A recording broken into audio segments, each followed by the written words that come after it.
The world's biggest television screen is being put together on this factory floor. When it goes up in New York City, it will be a Quebec-made New York landmark. From here to there, and this is 84 feet wide by 124 feet in the height. Wow. The screen will be 8 stories high and curved to fit the front of the Nasdaq Amex building right on Broadway.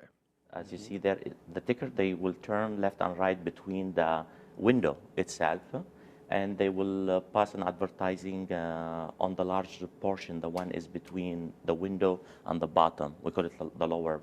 And all of a sudden, they can turn the whole screen. It's a technology developed right here, but used all over the world. Celine Dion used a screen stage on a recent tour, and the new stadium in Baltimore has a Saco screen. 21-3 Ravens. Look at the screens at either end of this beautiful facility. Saco puts together a wall of small video tiles. Each one is about 30 centimeters squared. And this unit, it has everything inside, including the driver for the board, the logic distribution is inside. So this unit actually will act as a video itself. Wow. Yeah. So how many of these tiles, if I can call them tiles, will be on that screen? I think there is 9,400. Saco Smart Vision is a division of Technor Industrial Computers, but it's so successful, Technor is actually dropping its industrial computer business.